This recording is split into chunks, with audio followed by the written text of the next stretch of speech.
Senhor Presidente, Senhor Primeiro-Ministro e demais membros do Governo, neste caso o Sr. Secretário de Estado, Senhoras e Senhores Deputados.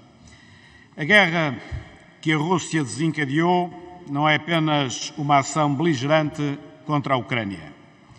É uma guerra contra os valores da liberdade, da democracia, da autodeterminação dos povos e da livre cooperação entre nações. É por isso uma guerra contra nós, contra a Europa, contra a NATO, contra todo o mundo civilizado. É uma guerra que agride brutalmente os valores da paz e da concórdia, valores que se consolidaram com os ensinamentos da história após as guerras mundiais do século XX e, muito em particular, após os crimes hediondos da ditadura nazi. São esses valores que estão na gênese da criação da Europa Unida e do projeto que é hoje protagonizado pela União Europeia. Por isso, esta guerra de postura imperialista, por ser totalmente desadequada aos tempos que vivemos, produziu já efeitos rigorosamente contrários aos desejados pelo ditador russo. Produziu uma maior unidade dentro da União Europeia, um maior apoio popular à NATO e uma grande antipatia mundial para com a Rússia. E reforçou também a consciência de nação entre os ucranianos e o início do caminho da Ucrânia em direção à União Europeia. Reforçou tudo o que Putin pretendia enfraquecer. Mas esta invasão produziu também milhares de ucranianos e russos mortos e um sofrimento desumano para milhões de pessoas. A Europa tem, por isso, de dar a resposta mais eficaz e mais inteligente que estiver ao seu alcance. As sanções económicas, o apoio militar e social à Ucrânia, o confisco sobre os oligarcas russos, o apoio aos refugiados, assim como o isolamento da Rússia a todos os níveis, e não apenas no que é mais mediático. Tem de ser uma realidade cada vez mais forte e mais evidente. Essas sanções económicas à Rússia têm naturalmente um efeito bumerangue.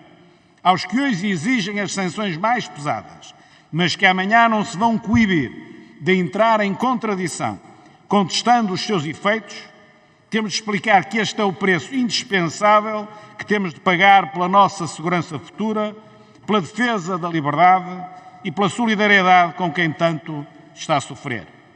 Por isso, a todos se exige sentido da responsabilidade. Ao Governo, que tem de estar capaz de tomar as medidas corretas para atenuar as consequências negativas da guerra.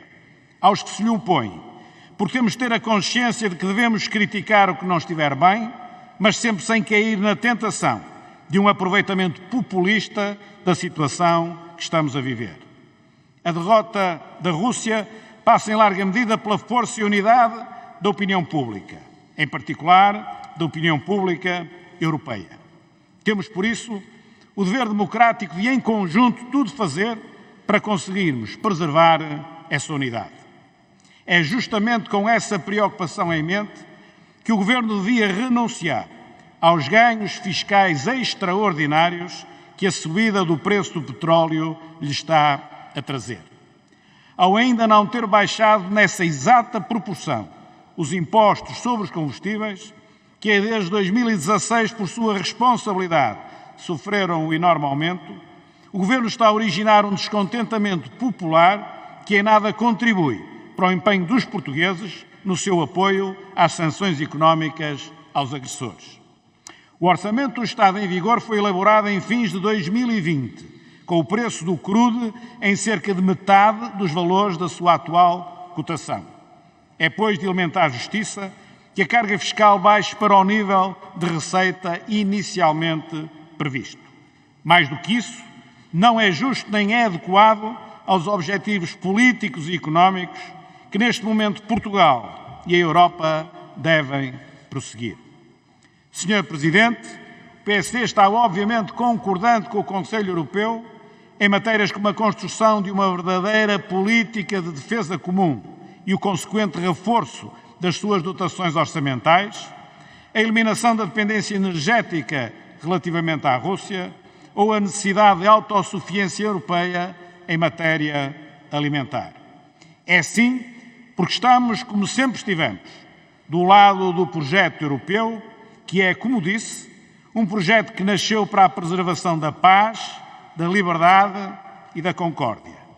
Um projeto que se revê mais do que nunca na famosa frase daquele que é a mais absoluta antítese de Vladimir Putin, o líder indiano Mahatma Gandhi. Conheço muitas razões pelas quais morreria, mas não conheço nenhuma pela qual mataria. Muito obrigado. Muito obrigado, Sr. Deputado.